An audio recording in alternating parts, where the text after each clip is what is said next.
биендээ оруулж одоо ингэж хайрлж ирсэн ерхийдөө маш их ачтай буянтай ашиг шимтэй ийм сайхан адуу хиймэртэй ийм сайхан адуу байна. Гайхамшигтай л да харин байгальтайгаа юм бол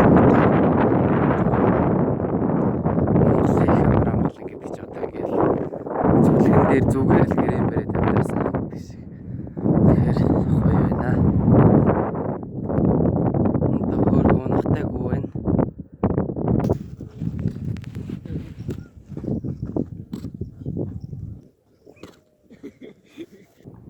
Нар бол гайхамшигтай билээ. Тэгэхэд нар нь минь өдөр болгон те одоо ямар ч сайн муу бүх хүн амьтан бүх зүйлийг ялгалгүйгээр яг өөрийнхөө хүүхчигээ хайрлж шинхрэлж яадаг.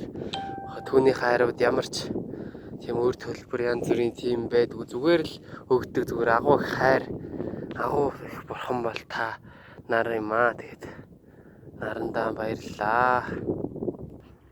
Яа одоо ингээд гол орсож байна.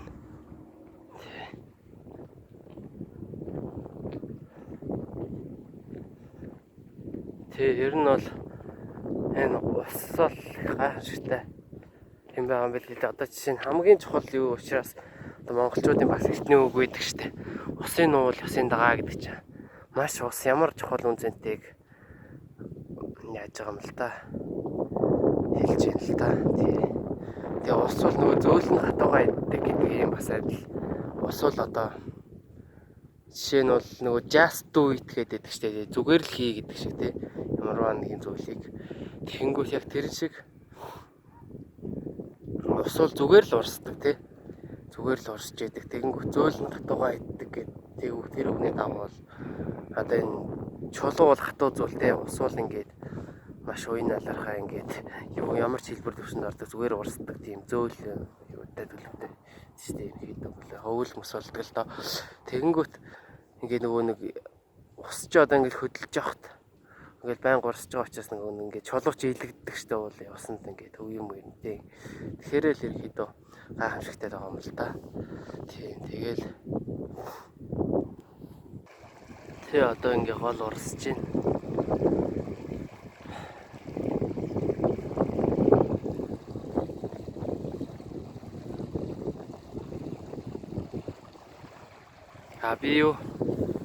Би ингээд ирэхэд энэ гүүрэн дээр тасцал байж.